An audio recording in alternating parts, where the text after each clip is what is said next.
After days of bombing, word that Bosnian peace talks will start soon. President Clinton and the allies take a bow. The Simpson trial takes a dramatic turn, a shift in strategy after a big decision by the judge. NBC News in depth tonight. Did he do the right thing? Who are the characters in this tale of the Furman tapes? 20,000 women gathering in China. Among them, our American close-up tonight. From NBC News, this is NBC Nightly News with Tom Brokaw. Sitting in tonight, Brian Williams. Good evening. After 3 days of fierce bombardment, suddenly came word today that the Serbs have agreed to sit down and talk peace. The three warring states in the former Yugoslavia will all be represented. Bosnia, Croatia, and Serbia will take part in the first meaningful talks of the conflict. Among the allies tonight, there's the feeling that the long put-off show of aggression stopped the larger conflict cold. Now it's all about what comes next. Our coverage begins tonight with NBC's Keith Miller in Belgrade. It was one bombshell today not dropped by NATO. In a dramatic turn toward peace, U.S. Special Envoy Richard Holbrooke announced all three sides in the Bosnian conflict will meet next week in Geneva. It'll be a short conference, which we hope will change the momentum of war to a momentum for peace. The toughest issue will be land and how to divide it up. The division of Bosnia has already been accepted. 51% goes to a Croatian-Bosnian federation and 49% to Bosnian Serbs. But everyone's 51% and everyone's 49% are different. That's what this negotiation is going to be about. The announcement came after the third day of bombardment. NATO fighter bombers hit Bosnian Serb targets early this morning. After more than 500 sorties, NATO called a pause in the offensive. It allowed time for the UN force commander to meet with his Bosnian Serb counterpart to explain conditions for a permanent halt to the attacks. Despite the diplomatic breakthrough, NATO commanders say they are prepared to continue the bombardment until the Serbs pull all of their heavy weapons out of range of UN safe zones. But the operation has yet to succeed in fully removing the threat. NATO and the Rapid Reaction Force will continue attacking all threatening weapons and expects the Bosnian Serb army to remove them from the 20-kilometer total exclusion zone. Diplomats say today's development is not the end of war in Bosnia, but only the beginning, a first step in bringing peace to the region. Keith Miller, NBC News, Belgrade. For the Clinton administration, after months of frustration and after taking a gamble that the Serbs could somehow be bombed into a peace settlement, this is a victory. But White House aides are still very much aware this is also just a beginning. NBC's Jim Miklaszewski is with the president in Honolulu. In Hawaii to commemorate the end of World War II with Japan, one historic victory for the U.S. President Clinton stepped up to his role as commander-in-chief to review the troops. Looking forward to the prospect of ending another war, he hailed the upcoming peace talks on Bosnia, but warned it's only a start. This is a positive step forward, but much remains to be done. Our own negotiating team will continue its work to bring the parties together. But just getting all sides in the 3.5-year bloody Bosnian conflict to sit down and talk is considered a major step forward, and the Clinton administration deserves much of the credit. For more than 2 years, the U.S. has been urging the European allies to use military force to stem the slaughter of civilians in Bosnia, and finally won that commitment at the London conference in July. After the Serb shelling of the Sarajevo marketplace last week, NATO jets hit back hard with the heaviest air attack of the war. It helped turn the tide and drive the Serbs to the bargaining table. I think that if there are really substantive, useful peace talks, it will be because there was bombing, not in spite of it. But the president still faces some opposition back home. Some Republicans still want to lift the U.S. arms embargo against Bosnian Muslims. We've had these peace talks time and time and time again, and I think it's high time we lifted the embargo and started giving these people the ability to fight for themselves. And no one from the White House is celebrating yet. Clinton aides warn that peace talks will prove long and hard, with no guarantee of success. Jim Miklaszewski, NBC News, Honolulu. When NBC Nightly News continues, a big day in court at the Simpson trial. You may find it hard to believe, but some of us believe there is a conspiracy of silence. There's been a huge change in direction. Tonight, NBC News In Depth looks at the personal fallout from the Furman tapes. And later on, roll over Beethoven, tell Tchaikovsky the news, long live the spirit of rock and roll.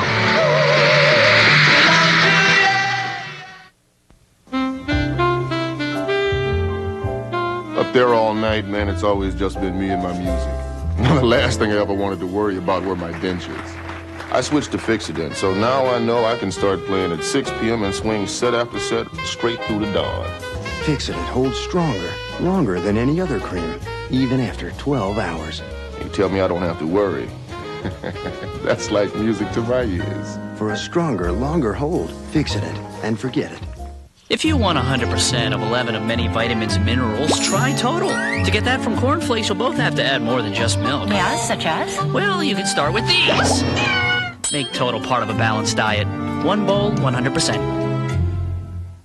Well, we're here with tropical fish dealer Rudy Laszlo, who thinks his zipper bags are fine and won't switch to Gladlock zipper bags. That's correct. Rudy, what do you say we drop these piranhas here into your little fish heaven? Nope. Sealed in either your bag or the Gladlock bag with the yellow and blue make green seal, which means the bag is closed. Your bag doesn't have a green seal. These are my little friends.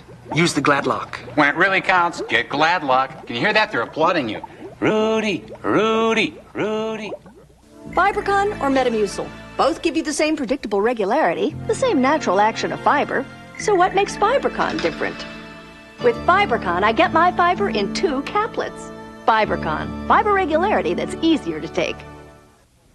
The latest on the Simpson trial now. It was a very tense day in court after Judge Ito barred most of those racially charged tapes of Detective Mark Furman. NBC's David Bloom is in Los Angeles, and a warning: some of the language on the tapes is offensive. Stung and shaken by the Furman tapes ruling, It was a horrendous decision. defense attorney Johnny Cochran today lashed out at Judge Lance Ito.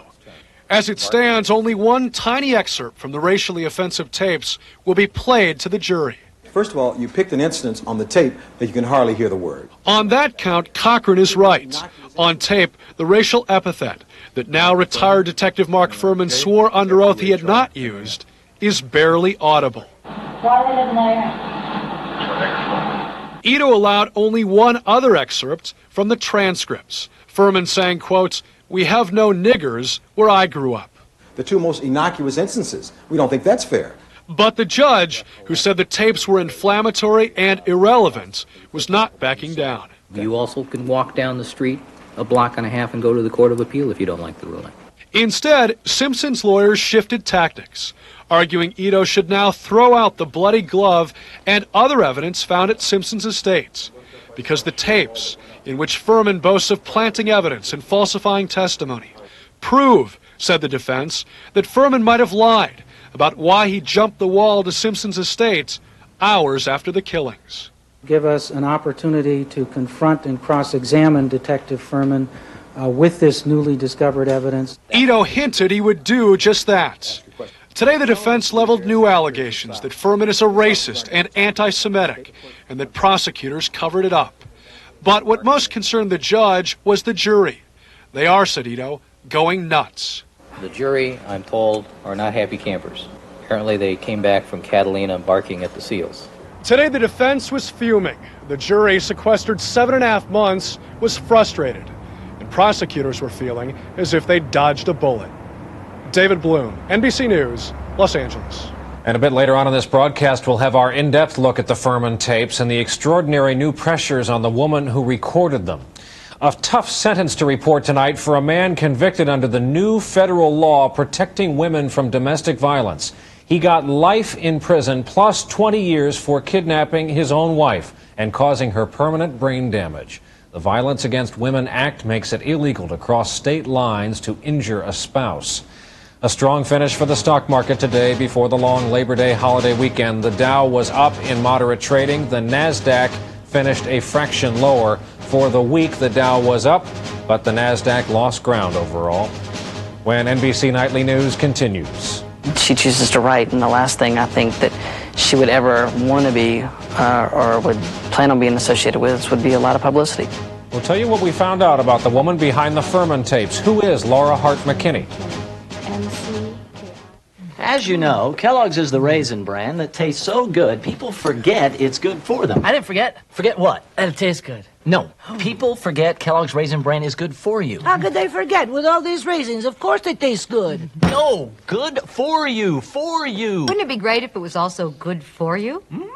Huh? Now buy one 2-scoop sundae at Baskin-Robbins, get another one free with a coupon from Kellogg's 2 Scoops Raisin Bran, of course. See package for details. Dear Thompsons, I depend on Thompson's Water Seal waterproofer, but when my crew ran out, they finished with another brand. Did I hear about it? Well, you could see the Thompsons working. The other side, nothing. Thompson's works for me. Ray Hayes.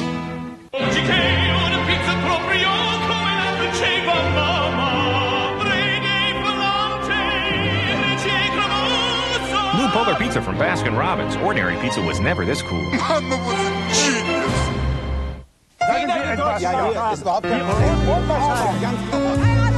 Can France and Italy,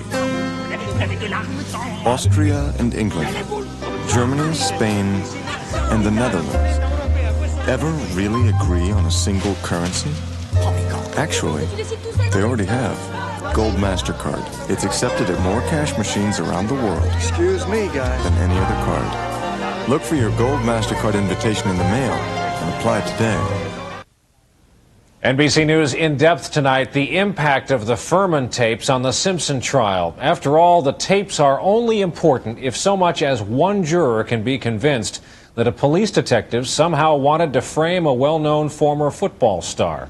With reaction to Judge Ito's decision allowing jurors to sample only a fraction of the tapes, NBC's George Lewis begins our in-depth reporting. Take a look at this. A surprise from the court that only 2 of the Furman statements were admitted. O.J. Simpson is a man who has been wrongfully accused and we believe framed. And the cover-up continues. A recipe for anger on all sides. 1 black defendant, 2 white victims, a racist cop, a cautious judge who wants to limit the use of the Furman tapes to avoid prejudicing a jury of 9 blacks, 2 whites, and 1 Hispanic in a city deeply divided along racial lines. It isn't a racial issue. It is a trial about murder, and that's all this trial is about. But in the African American community, many believe it is all about race. I don't think Judge Lance Ito is a racist, but I really believe the decision that Judge Lance Ito has rendered is a racist decision. Not all the blacks in Los Angeles believe the judge was wrong, however. But I would like to see justice be served. I don't make it a black or white issue, but a human issue. 2 people are dead, brutally massacred. I mean, I really think that the judge did the right thing, both morally and legally, and that his decision will be upheld on appeal. And many whites are disgusted by Furman, including the man who just resigned as his lawyer after defending him for months. This isn't a Furman trial, and if Mr. Furman did something on those tapes or vis-a-vis those tapes, then that's for another forum and another time to be investigated, but not in this trial. The Furman tapes and the Ito decision probably haven't changed too many minds about O.J. Simpson's guilt or innocence, but they could have wide repercussions outside of the trial. George Lewis, NBC News, Los Angeles. Now that Judge Ito has ruled on these tapes, specifically how little the jury can hear, the burden's now on Simpson's lawyers to get as much as they can out of Laura Hart McKinney, the screenwriter who recorded them. Here is what the judge says the defense can do. McKinney can come in and testify that she interviewed Detective Furman over this 9-year period, that she tape recorded and transcribed these conversations, that during the course of these conversations, on 41 occasions that she can document, he referred to African Americans with a racial epithet in a negative and disparaging manner. So now the question, just who is Laura Hart McKinney, the reluctant witness in all this? We get some background tonight from NBC's Fred Francis. His contribution in terms of his... Laura McKinney worries about her critical role in the Simpson trial. The defense is now under tremendous pressure to get her to give voice to the tapes the judge won't let the jury hear. The 44-year-old married mother of 2 has written 6 screenplays, but none has ever been sold. This is not the celebrity she sought. The last thing I think that she would ever want to be or would plan on being associated with would be a lot of publicity. McKinney agreed to meet with NBC News, but would not permit us to use a recorded interview. She last saw Mark Fuhrman 13 months ago, 7 weeks after the murders. Yes, I had given him a series of questions. She is repulsed by Fuhrman's views, but she did not consider her work with Fuhrman to be critical to the case. And McKinney wanted her story on the screen, not the witness stand. Her screenplay, Men Against Women, is dribbling out through lawyers, leaks, and litigation. And Hollywood isn't nibbling at all. Frankly, I haven't. Instead of selling the script, she's running up legal bills in the 5 figures, fighting subpoenas for her tapes, trying to protect her literary property. On a teacher's salary, McKinney can't afford those legal fees.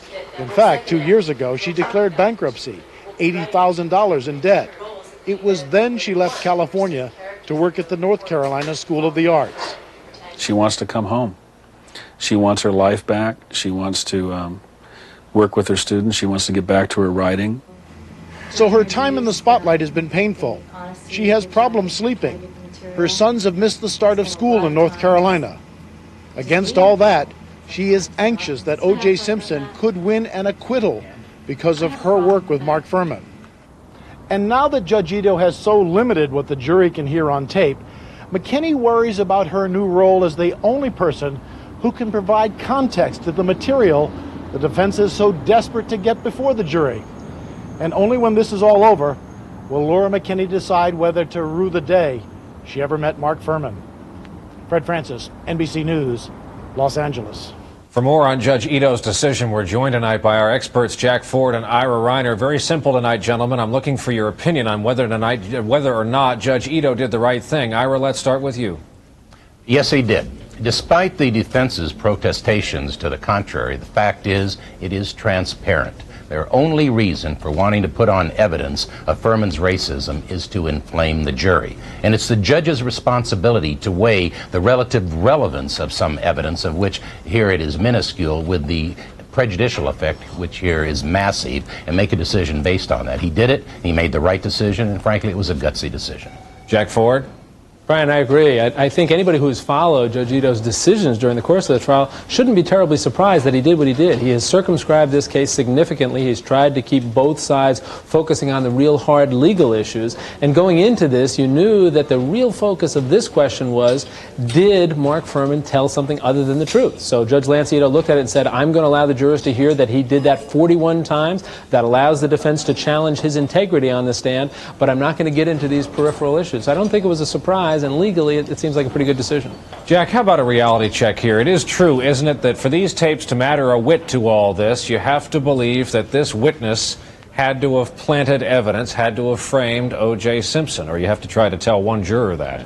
Well, you're right, Brian, and the judge now for the second time has said in his rulings on the record that the defense has introduced no evidence into the case to support that theory. He said up to now, it's just a theory. So unless they come up with something more to do that, this is just, as the judge has said and as the prosecution has said, just an illusion that's being tossed out there by the defense. So their challenge is come up with some hard evidence that they can point to when it comes time to wrap up this case. That's the last word for the week from Los Angeles as we go into the holiday weekend. Thank you both, Jack Ford and Ira Reiner. And still ahead as we continue our American Close-Up, trying to change the world for women. But first, the heart of rock and roll in Cleveland. Yes, Cleveland.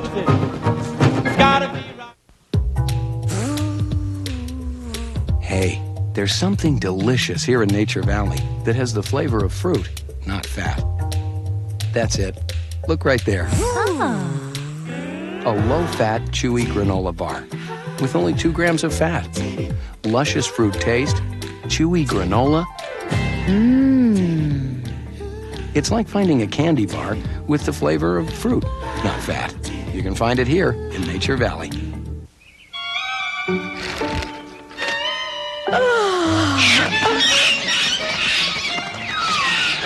Everybody has morning breath. Unfortunately, not everybody has scope. Some nights, my husband Ben is out there for hours, in spite of his minor arthritis pain. When he has a flare-up, he takes Advil. Nothing's been proven to last longer. He says Advil lets him get back to doing what he loves. And without the pain, he sleeps better. Says he wakes up feeling ready for another day. Advil, advanced medicine for pain. And relief is even closer at hand with the Advil Easy Open Cap. It's a great time to be silver because you're over 50 and you haven't lost your edge. Now there's a Centrum made just for you. Centrum Silver for your changing nutritional needs. Centrum Silver. It's a great time to be silver. Lasagna, sausage, and a spicy meatball. But you know I can't eat this. I'll be up all night with heartburn. Your appetizer. New Pepcid AC acid controller. This one little pill can stop heartburn before it starts. Just take this one now before dinner. It'll prevent heartburn all night long. Bless you. Pepcid, now available in non-prescription strength. I think it needs a little more spice. You can be heartburn-free with new Pepcid AC. His brother is Terry Nichols. His friend is Timothy McVeigh, the suspects in the Oklahoma City bombing. Now James Nichols tells all, and what he says will surprise you. A Dateline NBC exclusive Tuesday. In the South Pacific, a dangerous showdown over France's controversial decision to test nuclear weapons. French commandos storming ships of the environmental group Greenpeace, leading a flotilla of boats trying to stop those tests. Time now for NBC News Online. Information beyond the day's headlines. In New Orleans, the birthplace of jazz, today they remembered a native son. A stamp honoring Louis Armstrong was unveiled. Trumpeters Wynton Marsalis and Doc Cheatham among those paying tribute today, along with a typically New Orleans style street parade. Cleveland is another city with music on its mind tonight. It is said that the blues had a baby and they called it rock and roll. You might have heard that. The world hasn't been the same since the first electric guitar was plugged in, and now rock and roll has its own museum. And Cleveland may never be the same. NBC's Dawn Fratangelo is there. For years, this city got no respect.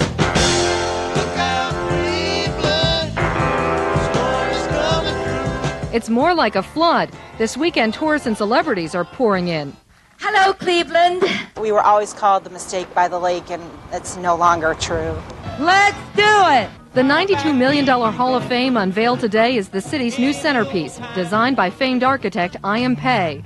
One section hangs over Lake Erie, much like an old 45 waiting to drop onto a turntable. The museum pays tribute to 40 years of rock and roll, from Memphis to modern grunge.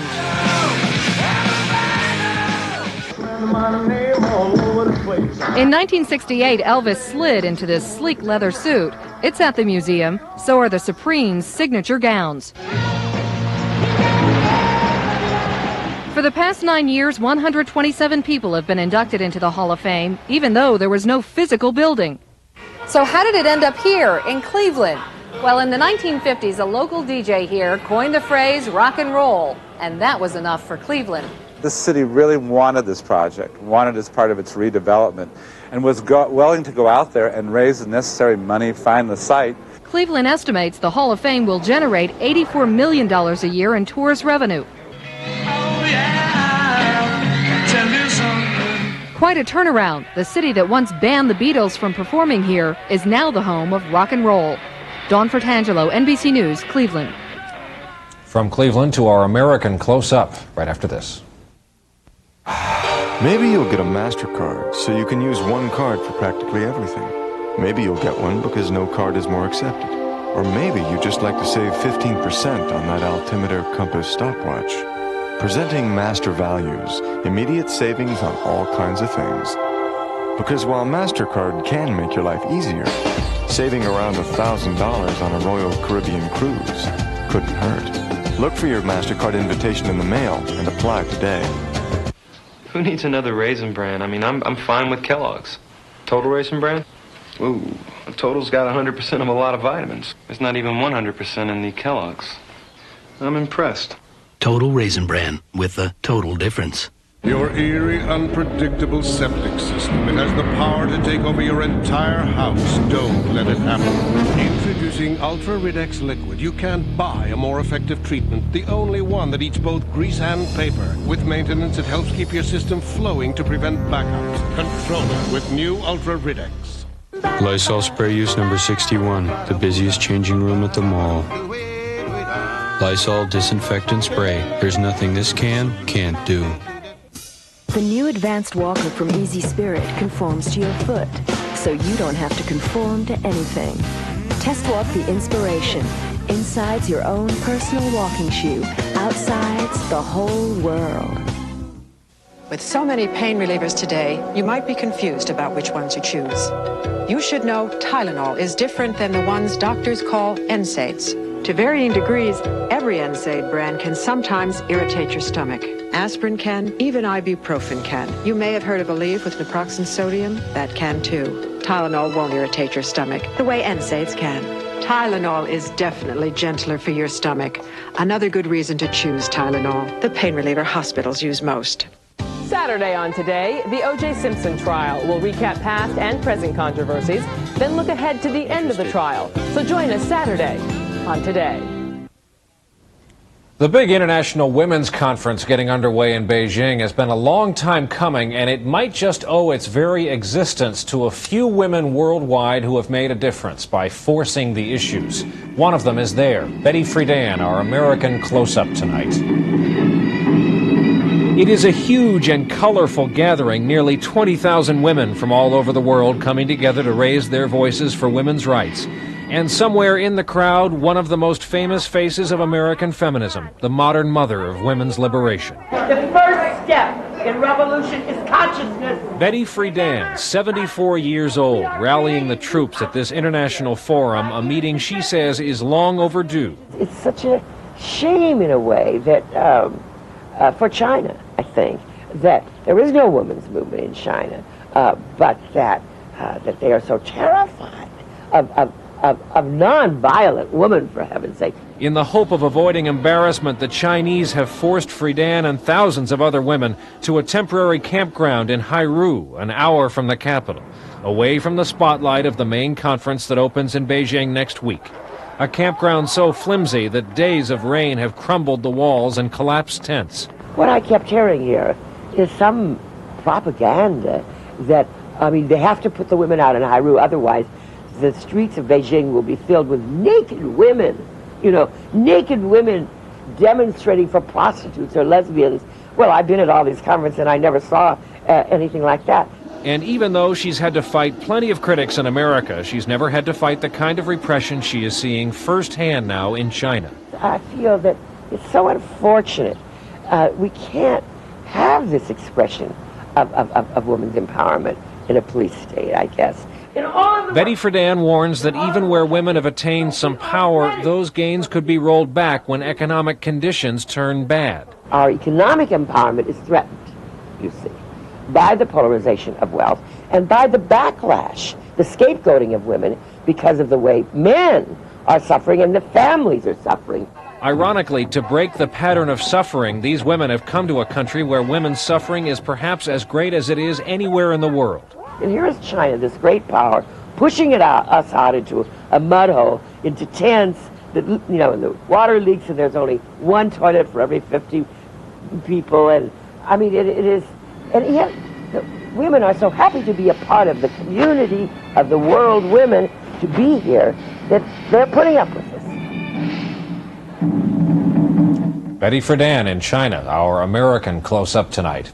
And that is Nightly News for this Friday night. I'm Brian Williams in New York. I hope to see you back here tomorrow night.